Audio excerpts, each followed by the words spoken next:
Fulcrum Studio is a laboratory of design and constant quest, an eternal search into the beyond.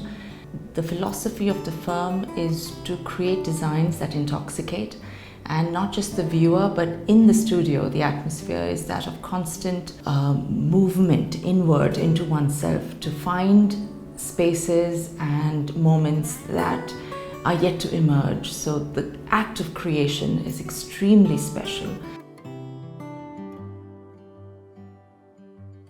Clients know that we have a philosophy and that we interpret their sense of self, their traditions, their backgrounds, their place in the world in a language that they can trust.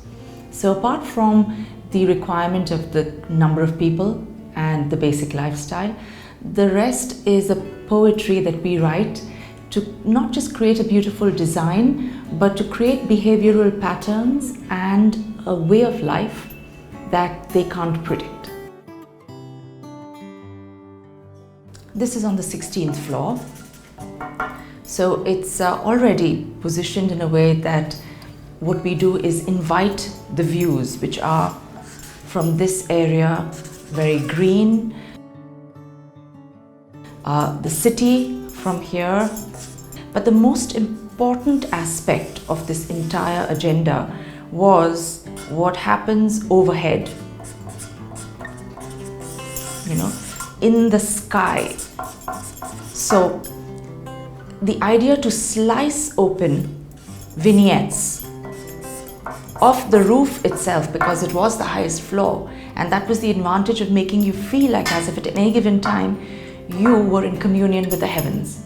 So this aspect of the 360-degree was an essential aspect of our intent, because we intended to bring in the lofty views, but we also wanted very much to bring in the sky, the rain, the clouds, and just the movement of shadow all through the day.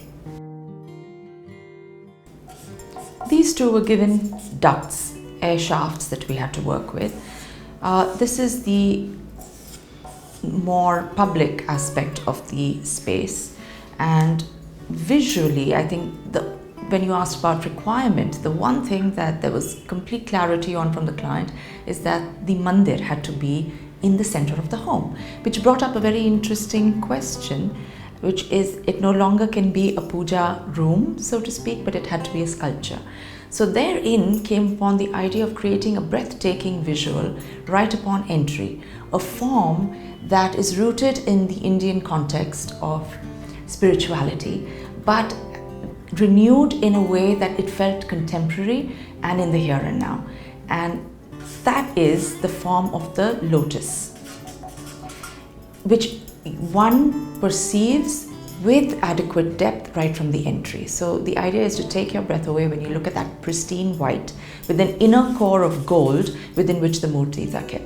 The other thing we did is then we completely sliced open the roof, made sure that the shadows came in a way that this pretty much becomes your sundial. All you need to do through the day is look at the shadows that are cast, and you don't need to keep track of time in any other form. So the other thing we did is strip the ceilings in two other spheres. We worked with this shaft to create lines of design in three exotic metals, which even moves up. So the sky, and the sky peeping through. Our furniture was placed in a completely different axis and a back-to-back, so that one seated here could look out at the dynamic view of the city and also enjoy the extent, the length, the expanse and the volume of the inner space. So the furniture arrangement was very atypical, reacting to the site context rather than being pushed against a wall and having multiples of 3 and 2 and 1. Each piece of furniture, a different height, a different color, different shapes, so modules which allow interpretation, which allow you to be yourself and be someone else every single day. So you sit deeper, be longer, wider, and allow for that individuality of expression to be exhibited through your design. And here's where we have, again, an interesting aspect of an existing duct, the formal dining, and very Eastern, the Asian, Japanese and Indian style, where the clients are very comfortable to sit around this area. So the Asian nook as well as the Western nook wrapped in an L around this slice of design. Also, what we then did, because everything was rectangular within the space, is we created these sweeping curves of stone and material, which allowed the eye, as soon as you enter, to realize that you're being swept into a wave and then you emerge at a whole different part of the home.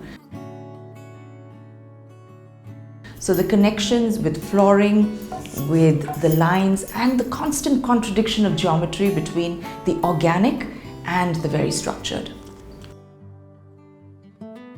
The private spaces have this beautiful tunnel which takes you there, and there were many doors, a lot of services, and all of that with one magic wand was made to vanish because of the shadow and shade of this very white, pristine material. So only the user knows exactly which door to open, because otherwise it just feels like a concealed cave. And right to the end, these beautiful sculptures, boulders which appear like, they would not possibly, be able to stand on each other, kind of anti-gravity, but kind of a symbol of a family in unison. The master bedroom is a beautiful take on the 4-poster bed, except that this is an 8-poster, and it starts defining the axis of the bed, given that the client in this case is an extremely revered man of his community. The story plays out in a way that there's a great deal of white and mother of pearl, which gives this luminous iridescent quality, and then a stunning wrap of lapis, just a step higher and closer to the view, so that the viewer there just feels engulfed, encompassed and hugged by that luscious shade of blue, which I think juxtaposes the white beautifully. I believe that design has to be as free-flowing and as limitless as the mind, and as beautiful as the synergy between the mind and the body.